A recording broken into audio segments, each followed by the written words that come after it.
We'll start with an opening statement from Coach. Man, that was a great game. That was a great game. I'm glad we came out on the right side of it. You got to give credit to Hofstra. They were the number one seed for a reason.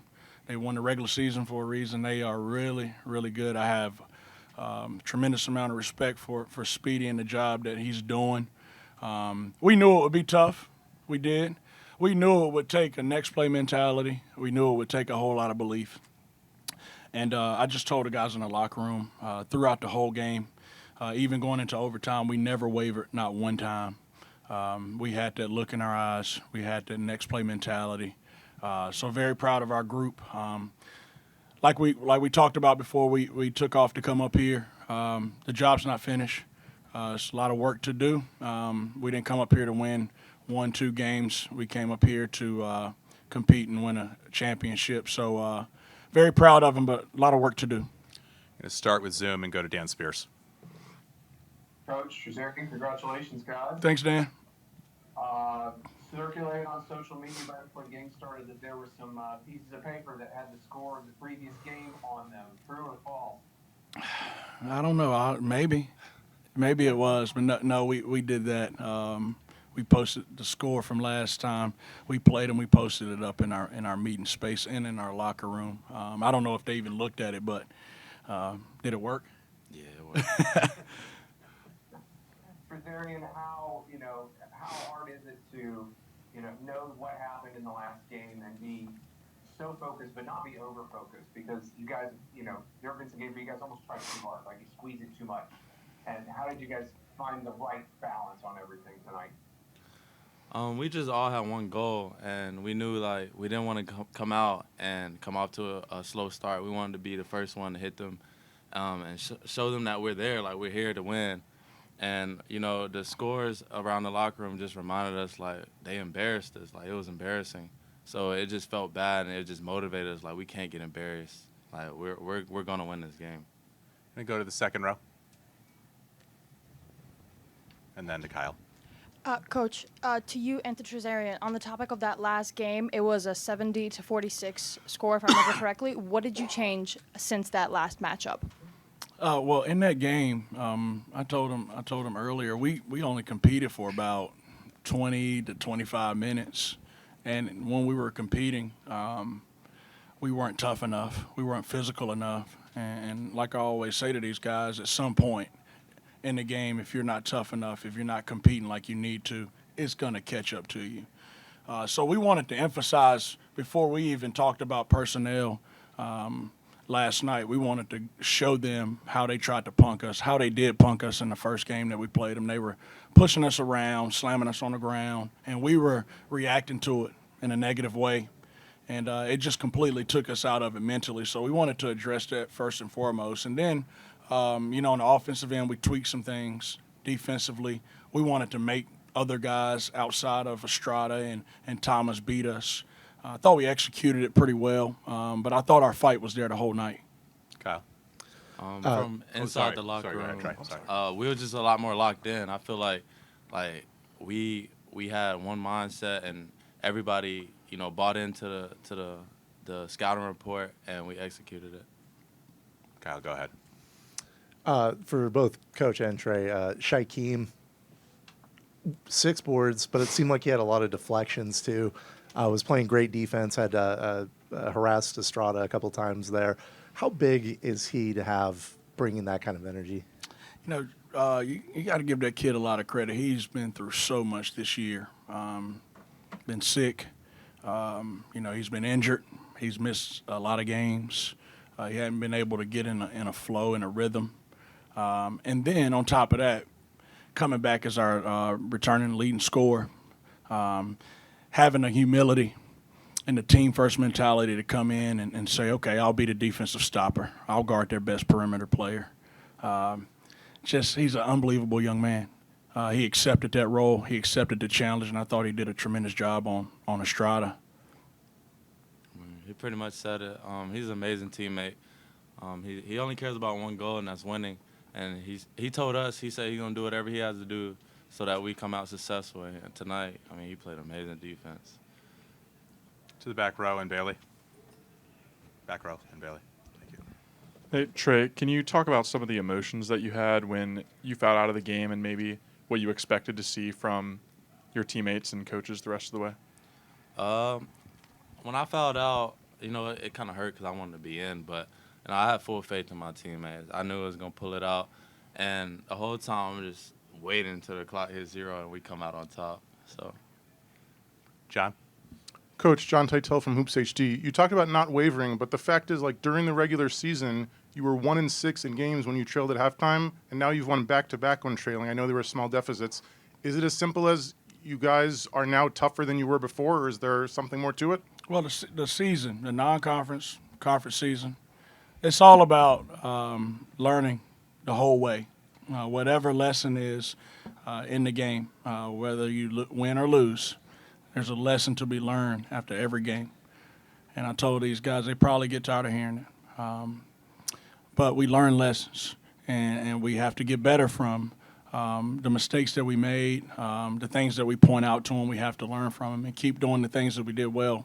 We have to keep doing those well and do it with more force. But that non-conference, the conference season, that prepared us for this moment right now, and I guarantee you, every coach would say the same thing that I just did during the season.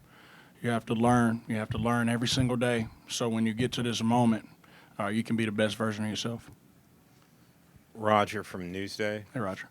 Trey, can you take us through your feelings on the last possession that Hofstra had with a chance to tie? It was, Nick had just given you the 3-point lead, and then you guys are defending, and Jaquan Carlos gets that open 3. How did you feel when you saw him take it? How did you feel when it came out? Take us through the feelings that you were having during that time. I was a little worried. I was like, because he shot it and it went in, literally went in, and it just came out. But it was still more time on the clock, and I knew it was going to get the last shot. So, it was just all right, if he would have made that, all right, we're going to come down and score. It wasn't really too much of a worry. For both of you guys had 14 offensive rebounds tonight, but it seems like they all came in massive moments in the game. How important was that part of the game plan to really attack the offensive glass? He said before the game, he said, based off our offensive rebound, he's going to know if we're ready to play or not. And 14 offensive rebounds is a lot, so yeah, I guess we was ready to play tonight. Yeah, that's one of our things that we look at to see if we're playing hard enough, if we're going to the glass, and we haven't done that well over our last 6. We haven't. I think we're averaging something like 7 or 8 offensive rebounds, and we're better than that. But we got timely ones. We refused blockouts. We got them with 2 hands. We saved a lot of possessions. Got a lot of extra ones. So they came at the right time. Last one. Hey guys, Zach Peerless from CBS Sports. I was wondering, how do you kind of look forward to tomorrow? How do you treat it as if it's just another game, but also kind of recognizing that it's not just another game? I think everybody in the world knows that is going to be paying attention to the game or any championship game in any conference tournament. I think we know it's a big game, but we do know it's the next game. And that's how we approach every day in our program. As the day in front of us, we want to focus in on that and do that well. The main thing right now is to get these guys off their feet, get hydrated, get some rest. But we know the magnitude of this game. We were here last year. Me and this guy and a few of his other teammates. We were here, and we know what it feels like to be on the wrong side of it. So these guys will be ready to play. Thanks, guys. Thank you, guys. Start with an opening statement from Coach. All the credit goes to Wilmington. They beat us tonight. They came out, had a great game plan. They were the tougher, more physical team, and most of the time in college basketball, the tougher team wins. And they were the tougher team tonight, so they won the ball game. If you have questions in the room, please use the hand. Please raise your hand. If you have questions on Zoom, please use the hand raise feature. We'll go to John, and then we'll go to Roger. Coach, a lot of what you did in the second half of that first game, you were able to do during the 21-4 run early on today. Why weren't you able to sustain some of that a little bit more throughout the course of the game? you know, they got physical with us. You know, we weren't able to move where we wanted to move, but they're a good defensive team. They hang their hat on the defensive end, and they defended us really well. Roger Rubin from Newsday. Speedy, I think maybe you guys went 9 or 10 minutes, including the overtime, without making a basket. Can you remember any stretch of the season where your guys didn't have it like that? No, not at all. You know, to win 12 games in a row and, you know, to be on point, you're bound to have an off night, off stretch, and that's kind of what happened tonight. We just got cold at the wrong time. And Aaron, you know, you guys haven't lost a game since the middle of January, and I mean, it's been a pretty fun ride, but can you talk about what it feels like when the ride ends? I mean, I don't think that any college player doesn't want to be playing in March. You know, so it's obviously heartbreaking. So I'm a senior. You know, I don't know what I'm doing next year yet.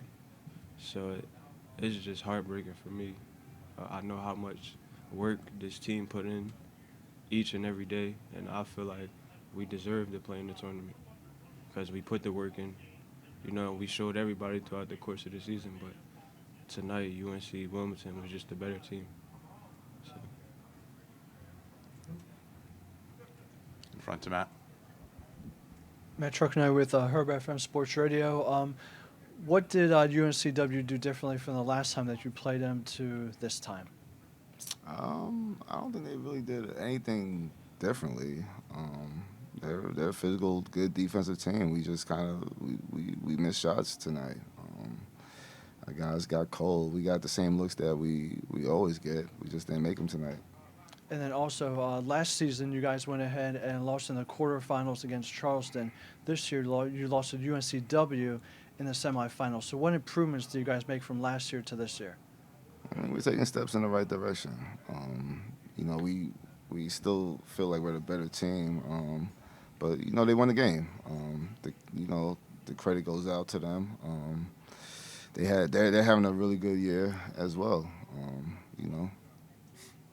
In the back. Coach, what can you say about the boost that JC gave you guys in these two games? JC was great. He's our floor leader. He's our general, and that's what we expect of him. You know, for him to have the type of game that he had, it kind of sucks that we lost because it's kind of like a wasted game. But he's going to be a really good player in years to come. Speedy, it feels like over the last 2 days that this is the most animated I've seen you on the bench on the sidelines all year. Can you just describe what your emotions were like today throughout the process of the game? Yeah, I wanted to. You know, we felt like we were the better team. We wanted to win this ball game and you know go compete for a championship. You know, I've been telling this team from day one that we have a championship caliber team, and we've been playing like it. It just kind of sucks that we fell a little short of our goal, but you know we'll bounce back. Still a lot of ball game to be played.